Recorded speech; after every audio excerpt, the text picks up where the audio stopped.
This is legit conversations that I'm having with people of color in the movement. Yeah. It's like, why are we not represented? Why are we not at the table? Why are we not, and it's kind of like on us to create our own organizations, and we can create our own boards and do it like that. But when we try to infiltrate what's already the existing organizations or movements or agencies, it's kind of like we're looked at like, oh, okay, I want to hear from you.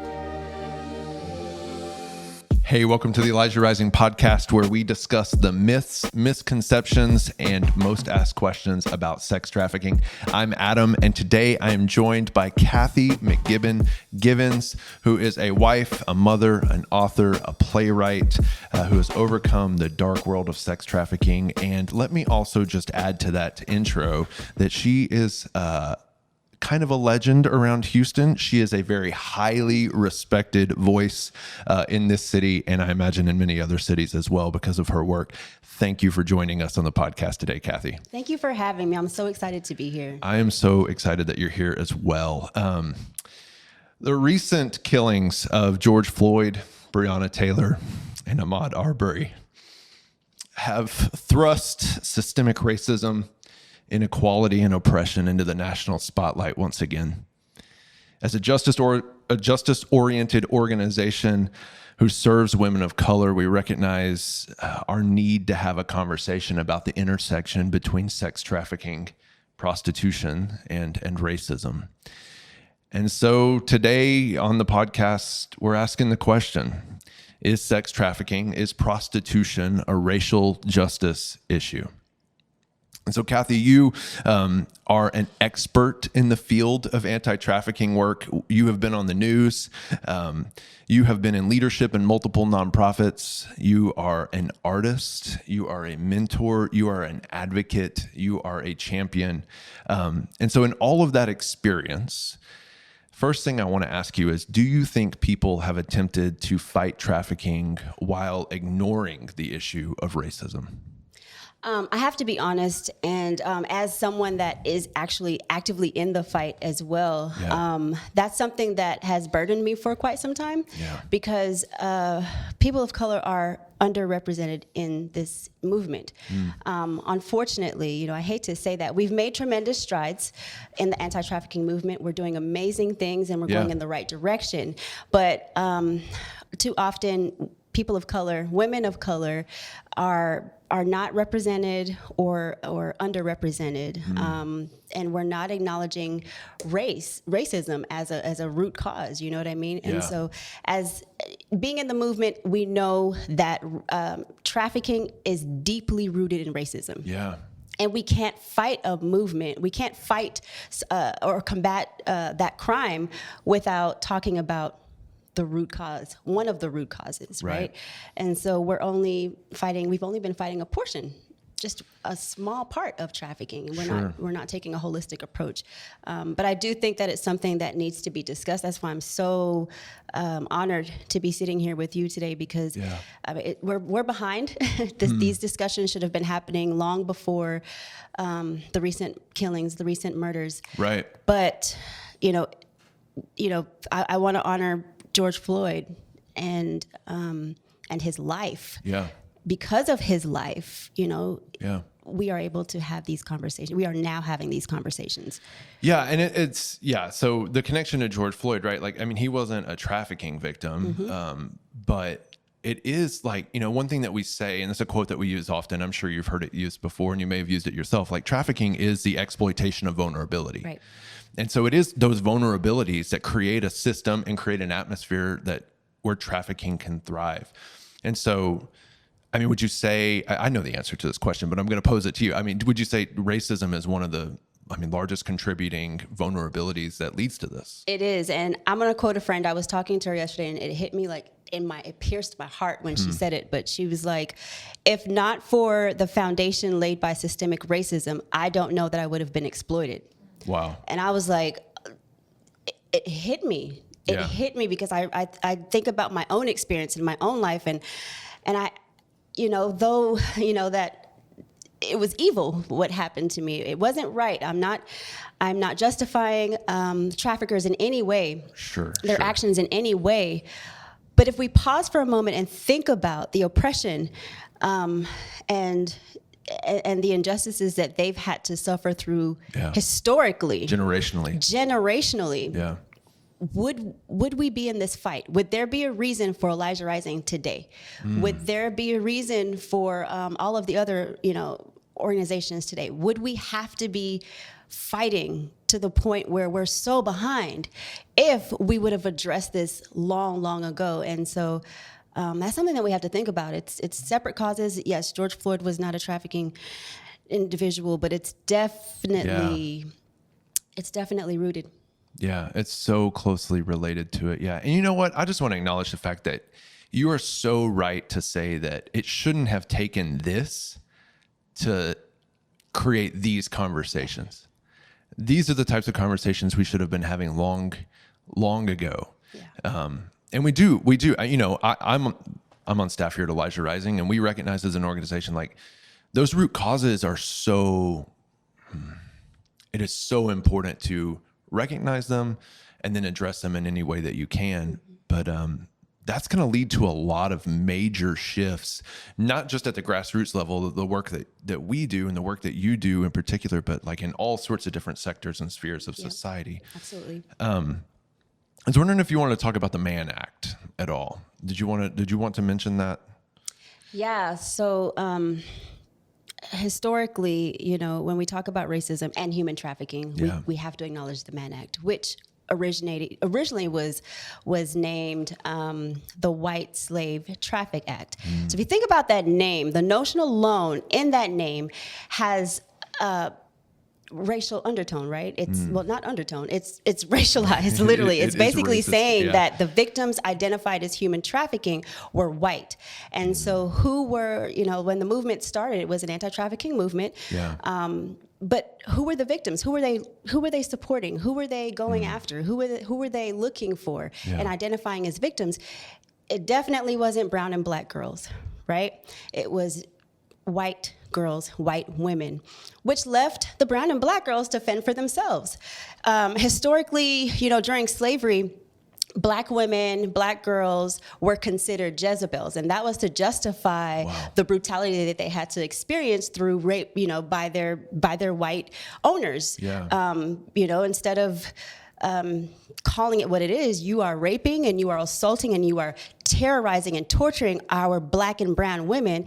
Instead, it was just like, oh no, you're just a Jezebel. We have labels for them, which made it easier for society to put them in categories. Well, dehumanize us. To dehumanize them and leave them behind, essentially. And so when we fast forward to 1900, when the Mann Act, or when the White Slave Traffic Act was put into place, our brown and black girls didn't stand a chance. They weren't considered victimized. And that has a lot to do with the adultification of Black women as well, and Black boys. For instance, what happened with George Floyd, a lot of our Black boys are, because of adultification, they are looked at and viewed as older than they really are. So you have an 11-year-old boy, and he looks like he is, historically, he looks like he's 19. And so that incites fear in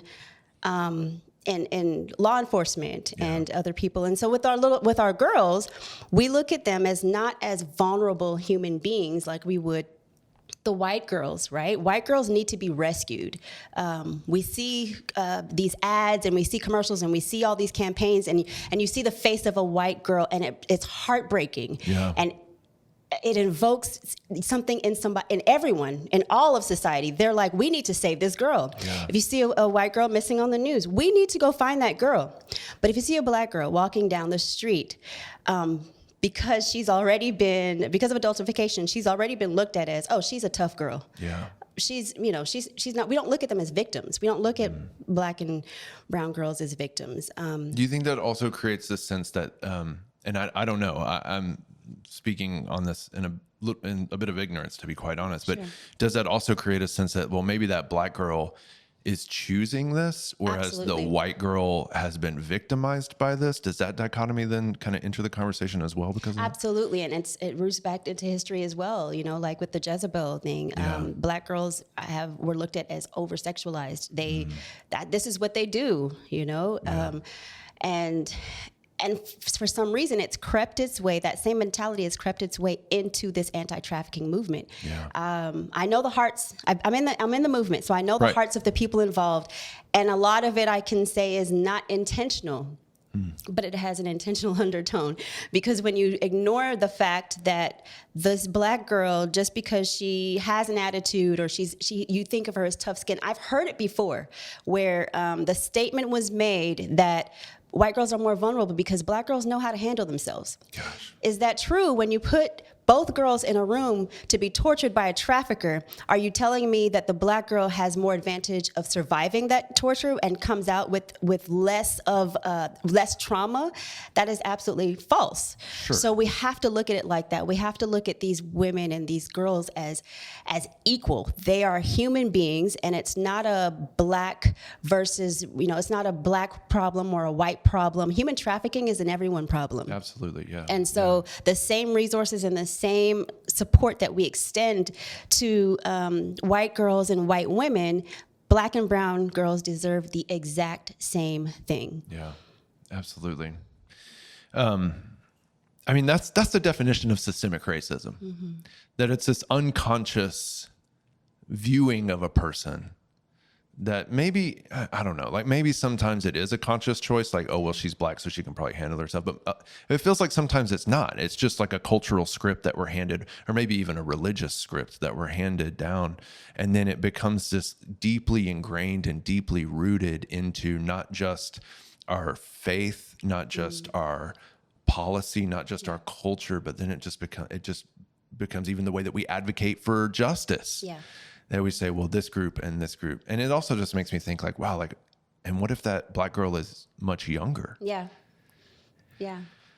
Well, and that's just a part of how we develop differently. I'm not as fortunate, but most of our Black girls and women develop just differently. At 11 years old, they look like they're not 11 years old, and so they're viewed as objects. Yeah. So you've worked with, you personally know, you have a relationship with women who have been exploited, women who have been prostituted, both currently in the life and have exited the life. So I wonder if we could drill down just a little bit deeper, like how do women in the life experience systemic racism? I think of, here in Houston, which is where we're located, for those of you who are listening, I think of Bissonnette, right? How do women that are walking the track on Bissonnette experience systemic racism tonight at 11 p.m.? Yeah, so even in the life, and I'm just going to be very candid if I can. Absolutely, but please. Even in the life, women of color have to fight 10 times more, right? So they have to try to work 10 times harder. They have to work harder than their counterparts to even make a quota. That's just in the life. When they are taken through the justice system, or when they're arrested, they do not get the same treatment. They do not get the same type of services. Again, going back to, oh, that's just she's tough. She's probably choosing it. Yeah. Versus seeing a woman out there, or a girl out there that is white, she's a victim. Yeah. And because of that, traffickers adopt the same mentality.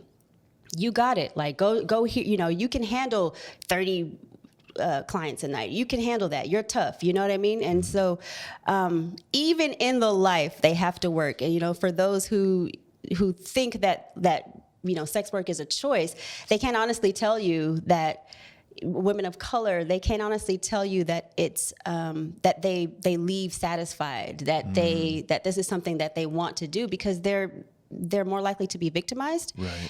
And they have to work harder. And so if you think about like the employment gap and the wage gap and even our public schools, Yeah. a lot of these girls, that it's not a choice. They don't want to be out there, but it's generational, right? And so you look at the public schools that in some of these neighborhoods, and you compare them to the schools in other neighborhoods. Who has a better chance of success? It's not going to be the ones in the neighborhoods that have been, that are in the process of gentrification. Right. They have to go through these systems, and they have to have a good, solid family institution in order to survive their external situations. But things like redlining, things like banks not lending, things like you're paying less property taxes, so your schools are worse. And that's just in the life, right? Yeah, and so when you go through a program and you get these services, you go through a restorative care program, you get these services, and it's great. I know from experience and from knowing people that have gone through programs, it is more likely that the woman that is white or the girl that is white is going to be 100% more successful than the woman or the girl that is black in a program. Because when you address the trauma and she completes the program successfully, you can almost guarantee that she's going to be able to get a job. You can almost guarantee that she's going to go back to her family, and that may or may not be privileged. You can almost guarantee that she's going to go back and be accepted into society as, oh, just a girl. When you're black and when you're brown, you don't have that. You don't have that option. Before you're exploited, you're already facing racial barriers. Yeah. Then you get exploited, you add that trauma, then you go to restorative care, and then you leave the life, and we expect them to thrive in communities where the color of their skin is not even accepted. Yeah. So how can they, on top of the trauma, go back and say, okay, well, I'm going to be successful? Which is why it's hard. I've heard it said before that, black girls don't want to leave the life, or we don't see enough black girls. Well, when you think about it, they understand that this may not work for them.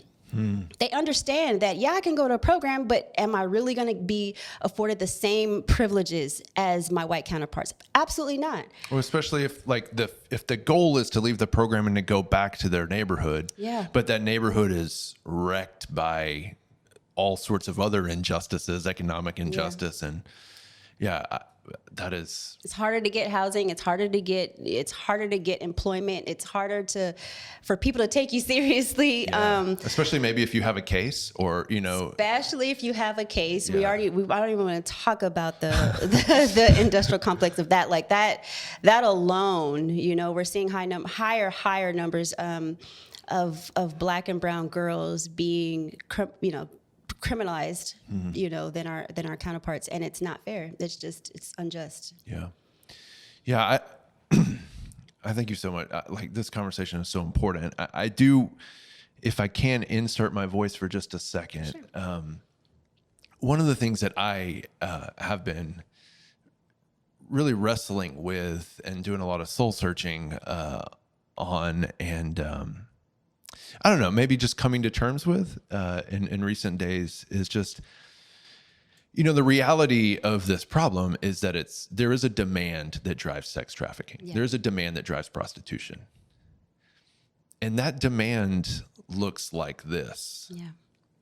And for those of you who are listening or who have never seen my face, I'm a white man, a straight white man with a family. And demand is driven by privilege.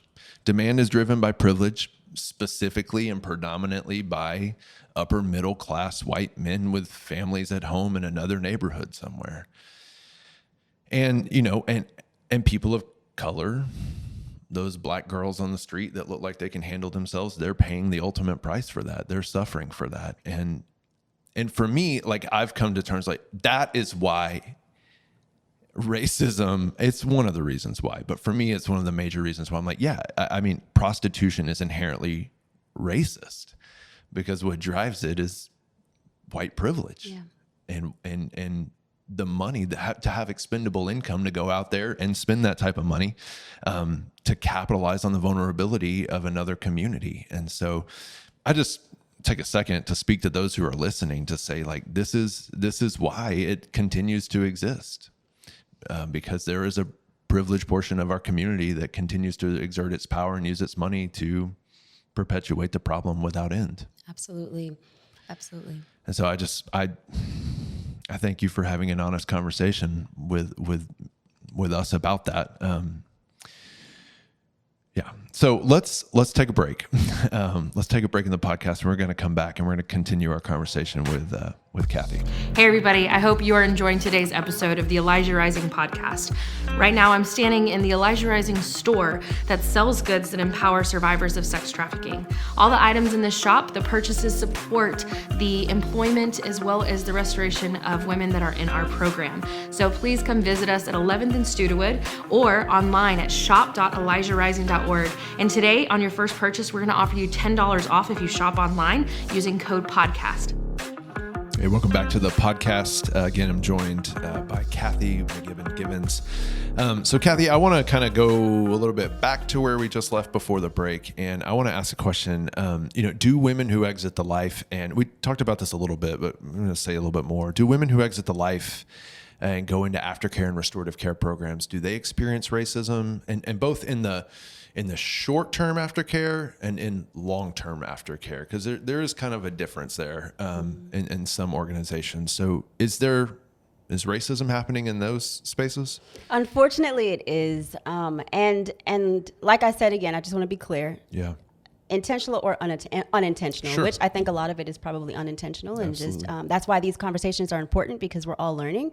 But when a Black or brown girl goes into a program, short or long term, what I'm finding, just from talking with survivors, other survivors, other overcomers, is that if they go into a program and no one looks like them, you'll never see the true person. So you'll never even know if the program was effective, because if they see no one on the team, no one on the staff, no one in the board, no one that is rallying around them and supporting them, though they feel though they understand the hearts of those people around them, if they don't see anyone that looks like them, that also is a racial undertone, and it speaks to it can cause historic trauma. Yeah. Historical trauma, because that's what they're used to. Oh, okay. And it's almost like the white savior mentality, right? So it's like these people want to save me, they just don't want to know me. You know what I mean? And so that in itself, in aftercare, short or long term, needs to be addressed in the anti-trafficking movement, because we want to make sure that we're really healing the whole person, right? Absolutely. We're really making sure that the whole person is restored and has a chance. And what that looks like is getting to know every single culture, every single thing about that person that walks through your doors. You need to know and have the difficult conversations. Why is your hair so curly? Why is your hair so coily? Why do you talk like that? People want to have these conversations. Bring in volunteers, mentors, staff, board members that can relate to these individuals, because I'm telling you that we're missing the mark if we don't do so. Yeah, I mean, it almost puts up a barrier. It does, to the healing, which is the goal that everybody is there for. Exactly. Yeah. Well, let's keep talking about that a little bit. We both work in the nonprofit sector. You have tons of experience in the nonprofit sector, specifically around this issue of anti-trafficking work. And so, do you think that there is a sufficient amount of respect for and listening to the voices of Black voices in the anti-trafficking movement and in the nonprofit space? I can say no. Let me just be short. No, there is not, because we support, our movement supports those of color. We understand that Black and brown girls are trafficked, severely disproportionate rate. Right. And we support that. We want to honor those people, and we want to make sure that they get the services and get the help, however we think they should get the help that they need. However, we're willing to help them. We just don't want to bring them to the table. So we want to include them, but we don't want them to lead. And that doesn't come from a place of I'm not saying that from a place of, anger or upset or anything like that. This is legit conversations that I'm having with people of color in the movement. It's like, why are we not represented? Why are we not at the table? Why are we not, and it's kind of like on us to create our own organizations, and we can create our own boards and do it like that. But when we try to infiltrate what's already the existing organizations or movements or agencies, it's kind of like we're looked at like, oh, okay, I want to hear from you. it's almost like survivors. So if you talk to survivor voices, they'll tell you the same thing. Like, yeah, they want me to advise, and they ask my opinion after it's done. But they're not giving me a directorship. And they're not bringing me at the center of this conversation. So how can you rally around something, or how can you support people that's not invited to the table, that don't have a seat at the table? Yeah. And so now we're forced to create our own tables. But that can be harmful, because now we're creating a divide. Now it becomes, and I'm just going to, you can cut this out if you want, but it's almost like the black church versus the white church, right? Yeah. It's like now we have 7 Baptist churches in a row, and then on the other side of the tracks, we have all these white, big, Presbyterian, whatever churches, right? Yeah. How did that even happen? How did we get there? Racism. Because racism. We're not talking, we're not talking to each other. We're not learning from each other. We're not integrated. I know from the black community, I can speak for myself in the black community. What I've observed is that, people love the culture. The white culture loves the culture, but they just don't want us to be a part of their culture. Yeah. So it's kind of like, okay, we'll use you when needed. We want your voice when needed. And it's the same way, it's the same feeling that survivors have, when they're called on to advise or called on to review a program. And it's like, okay, I'll review it, but I think so much of that maybe is fear-based. Yeah. That it's like, we want your culture, we want to hear your voice, but we're kind of afraid that you don't know what you're doing. That if we give you too much power, we give you too much voice, then you might say something wrong, do something wrong, lead the wrong way, which makes me feel really uncomfortable. Yeah. And I might lose something. I mean, do you get that sense, or am I making that up? It is. And from my own experience, I can tell you that the only reason that I've been, obviously God, number one, God's just opened up some doors for me that are incredible. And I think maybe paving the way to have conversations like this for those who may never be able to have conversations like this. But for myself personally, I've experienced the only way that I was able to get into some of the rooms that I was invited to, or some of the seats at the table that I was invited to, was because I was told that I was very articulate. Now, when I first started sharing my story, I remember the first time I shared my story, I stood up in front of a crowd, and I felt, when you're a person of color, you can walk into a room and you can feel who's uncomfortable with you because of the color of your skin, and because maybe I have big hair or whatever the case may be, right? I felt that tension walking into the room. But by the time I opened my mouth and said, I was on my second sentence, postures started to change. Like, wait, a black girl that can speak? Like, what is this? I've had to deal with that for the past several, and I don't want to get emotional, but I've had to deal with that for the past several years of even sharing my story. So before I can, and that's what I mean, like survivors of trafficking, victims of trafficking, they have so many barriers that they have to face, especially when you're a colored girl, especially when you're a black or brown girl. Because not only am I traumatized because I have, not only do I have to deal with this trauma of being trafficked, I have to potentially deal with the trauma of just being black, of experiencing that racial tension and experiencing discrimination and prejudice because of the color of my skin. Yeah. So when I started sharing my story, I had to get through that first. I knew already that there was going to be something, and I was right. But thank God, I know how to speak. I don't think that I'm articulate. I just think I know how to speak, just like you know how to speak. Like I know English, you know what I mean? Right. I may not have like the slang that some of my brothers and sisters have, but you put me in a room with my brothers and sisters, and that slang comes out in a minute. Like clap back, like for real, right? Or if you get me mad enough, it doesn't mean that because I speak like that in my family with my friends and my family, that it doesn't mean that I don't have the solutions, or I can't contribute to some of the solutions to end trafficking. Right.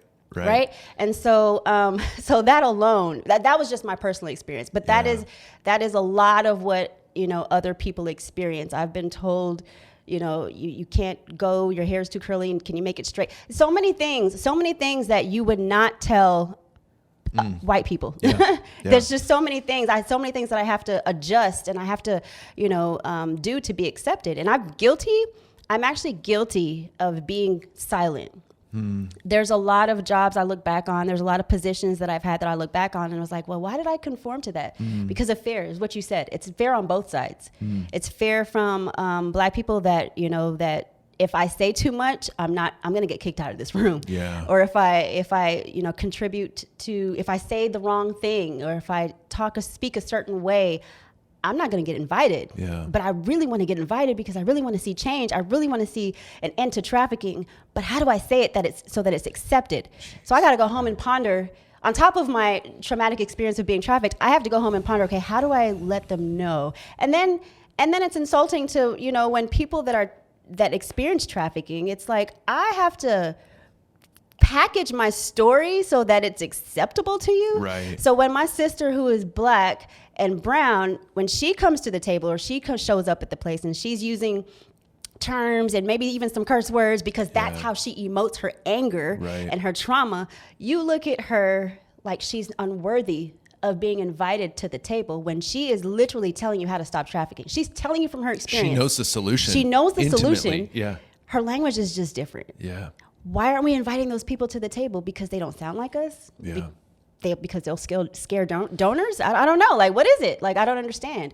And so, so again, thank you for having this conversation because it needs to be, like I said, I'm guilty, and God's been really on my heart, and I feel very convicted about being too quiet as a Black, brown girl in the movement, out of fear for losing my position or my voice, losing my voice in the movement. Well, again, thank you for your voice. That sounds, I cannot know what that feels like. I will never know what that feels like, but it sounds so exhausting. Like that is just like one effort on top of the other effort on top of the other effort. It's like you already have to overcome the trauma, but then there's the trauma upon the trauma upon the trauma. And then there's the baseline trauma that you just experience simply because of the color of your skin or certain words that you use culturally. So let me just say, we're not done here, but let me just say, not only thank you for your voice, but thank you for your strength to overcome that, because we need your voice. I need your voice. The movement needs your voice. And to have overcome all of those barriers and those hurdles, that's heroic, Kathy. That's heroic. And I think we need to hear that more often, so that we can stop freaking building those barriers, so that we can stop putting those walls in front of the voices that have the solutions, that have the experience, that have the expertise and the artistic flair, to be able to make a significant difference. So thank you. I appreciate that so much, to hear that from you. Now I'm gonna ask. The next question I want to ask, I think it might be an even harder one for some to hear. Is so tell me, is there implicit bias and racism in fundraising? I'm the development director for Elijah Rising. Of course, we all wear multiple hats here. I'm also doing all the content stuff too with our team, but I do fundraising, and I feel like I'm gonna guess real quick that you and I, if we walked into the same room with a certain number of donors, the two of us might leave with different amounts of money. Has that been your experience? Does that exist? It absolutely does. And it's because I think what the movement's kind of adopted this perception that that donors give to the ads that we see on TV, the ads that we see on billboards of the young white girl from suburbia, tied up with a rope. Right. Donors give to that. Donors aren't going to give to Black and brown girls. Donors aren't going to give to girls with big hair. So those barriers are already up. I've also encountered the inner city versus the suburbia stereotype, where it's like, oh well, those inner city kids, they're fine. They don't need much. Our money needs to go to our children. Our money needs to go to children that look like us. Yeah. Well, what is us? Again, I go back to my example. Like if you put two young girls into a room with a trafficker or a buyer, and they go through the same torture, which one are you telling me that there's one that is worth saving? or worthy of being rescued than the other. Which one's made in the image of God? Which one's made in the image of God? And so donors have that. I think that the movement, people that do fund these organizations and do raise money for the movement, they have that embedded in their head, and it's racist. Like there's just not another word for it. Like it's racist. Even at galas, I've been invited to galas, maybe. It's like, can you come speak? But let me fill out our donors first. And if the donors want the girl on the ad, the girl on the billboard, then they're going to get the girl on the billboard. They'll go find her. And I've been told, can you submit your story? And we can, do it like that. It's so thick. And it's sickening, and it's disgusting, and it hurts my feelings. Yeah. Most of all, because you're telling me that my story is good enough to write on paper as long as they can't see the color of my skin. Yeah. And I represent the voices of trafficking, but I can't represent the voice of a Black girl that was trafficked. I can't do that. That's too risky. So just say you were trafficked. Which is so interesting because, there is a clear disparity in, the women that are being trafficked. So many of them, at Elijah Rising, the majority of those whom we have served are Black women. And so if we're scared of hearing a Black female voice, how does that look to those whom we serve? Exactly. It's like, what are we raising money for? Exactly. And if you look at, again, looking at the wage gap and looking at the wealth and stuff like that, and looking at the demand is primarily middle-aged white men, right? They have the money. Right. Their families have the money. Their wives, their whatever, they have the money. They're the ones that's giving, funneling funds into these organizations, whether we like to acknowledge it or not. Yeah. So if I don't look like where they come from, then I'm not worthy of funding. Yeah. So if you have a house full of primarily Black girls, I hate to say this, but it's so true. You run the risk of not getting the funds that you need to support those girls. Yeah. You got to have somebody that's blonde or with blue eyes or whatever the case may be. Obviously, I'm just using that as an example, but I do have blue eyes. It's okay. Yeah. I was like, oh wait, I shouldn't say that. No, it's all good. but like if you're serving a predominantly Black population or brown population, we got to fight 10 times harder just to get the funding. I've talked to some of our partners in the movement that are Black and that do have movements. And I met with one lady and she was just in tears. She was like, I don't understand why no one wants to help me. Like they send me survivors because they need a space. So I'll send you survivors, but when it comes around to giving money to help me support these survivors in my house, I don't get the same access. I've heard of people that have petitioned and applied to these grants, right? Mm-hmm. And it's like, oh, okay, we'll get around to you, or maybe you need to build this first, and maybe you need to build that. While their white counterparts, they put in one application and it's done. Yeah. It's unfair, and it's not a cool feeling, which is another reason why I think God just put in my heart, burdened me just to start something, and like I said, not to cause a divide, but because I see that there's and this is a gap, this is a disparity that people are ignoring. Yeah. And so I think that's why literally God burdened my heart to just. I can't keep whining about it. I can't keep being upset about it. I can't keep crying about it. Just go do it. Yeah. And hopefully by doing it, then I can partner with people and help educate some of my partners on what this should look like. Yeah. This being fighting human trafficking. We don't fight white human trafficking. Right. We fight human trafficking. Yeah. And so that's my prayer. So let me ask you this too. What about awareness? What about prevention and advocacy programs? Are these, most organizations are doing awareness. We're doing awareness. That's how a lot of groups, a lot of people start in this fight is they have an encounter with the problem. Like, oh my gosh, sex trafficking is real. We got to do something about this. Mm-hmm. What's the first thing we do? We raise awareness. That's how I got started. Yes. That's literally how we got started here. So that's not a wrong thing, but I wonder if the prevention models and even the raising awareness models, have you seen any implicit bias and racism in those as well when it comes to our movement? I think we're familiar with Bissonnette, right? Sure. That's Absolutely.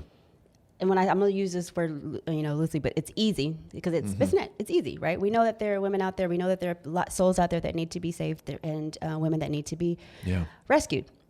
Where we don't go is to, I'm not going to start naming neighborhoods because I just don't want to, but we don't go to the parts of town where we know that they're there and where, once again, Black women look a little bit rough over there. Maybe they don't want to. It's harder to get through to them.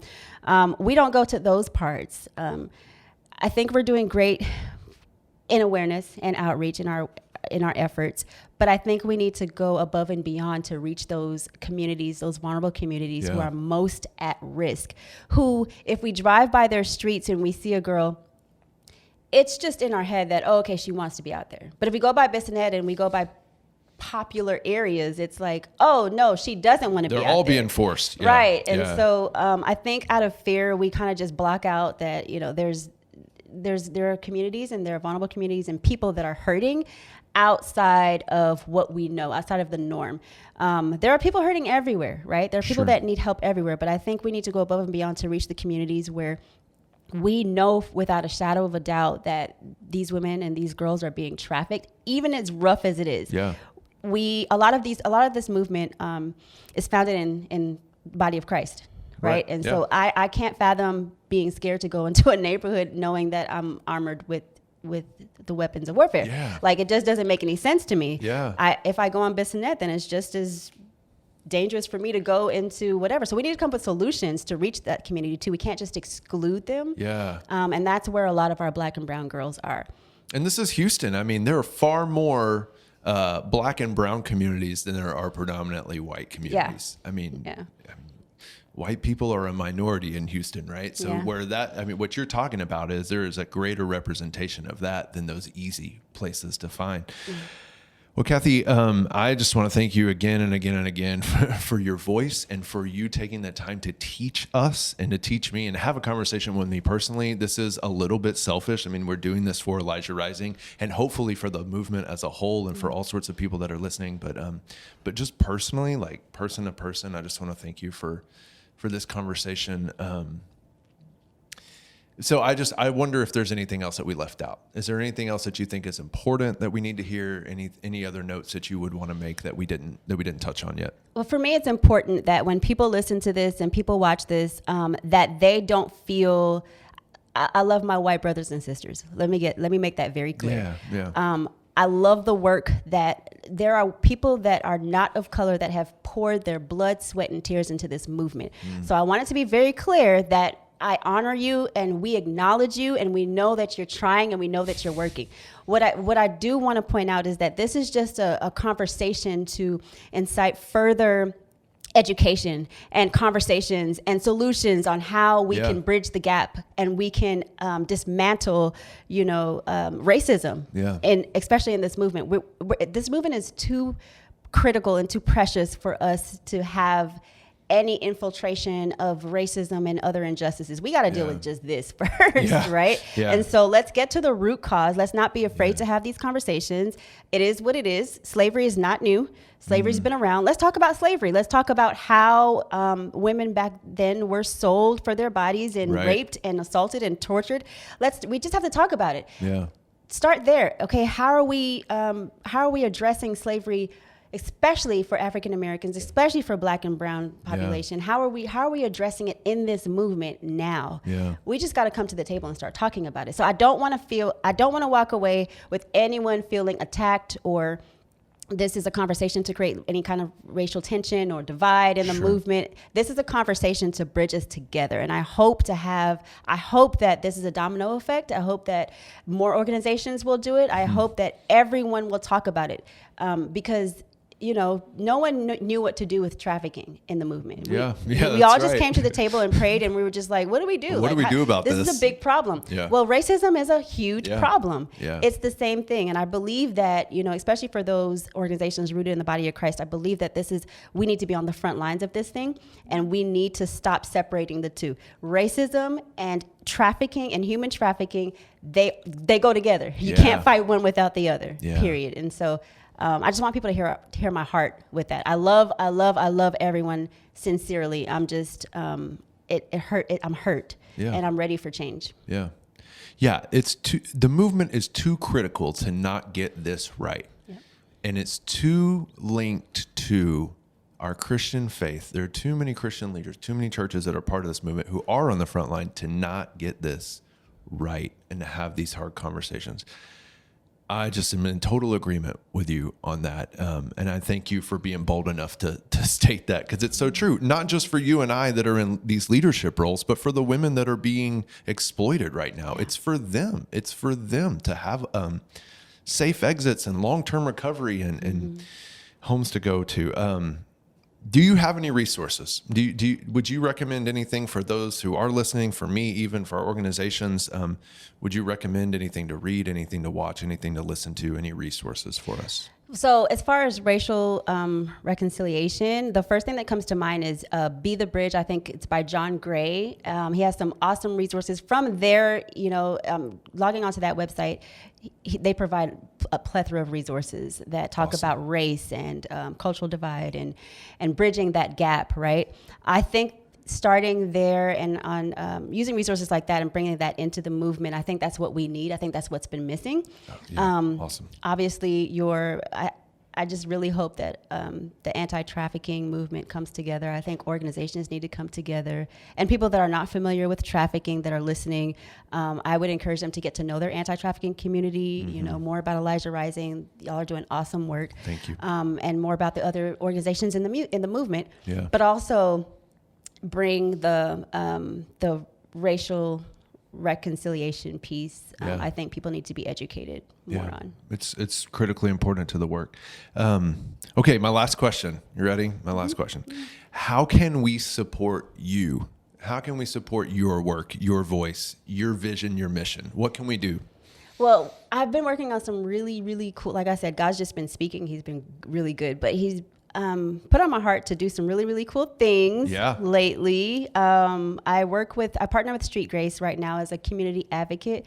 So I would encourage everyone to, if you want to learn more about Demand, I would encourage everyone to go there. But I'm also launching off my new organization. Wait, are you about to make an announcement on our podcast? I am. Hey, shout out. Okay. All right. Let's hear it. No, but I am launching my new organization called 1211. It's brand new. It's a baby in the making. And it was birthed out of one, being in quarantine. Praise God. And two, just the burden on my heart to see that, just fill in some of the gaps of the anti-trafficking movement. So specifically 1211 will focus on restorative care services for women that have gone through program and still can't get it together, or still have trouble or need the extra support, lasting support. And so that's what my focus is going to be on. That's what me and my husband's focus is going to be on. But like I said, it's a brand new baby. Awesome. And so I will have more on that. And you can follow my website and I'll keep you informed. Yeah. So we'll put the links to all these things in the show notes.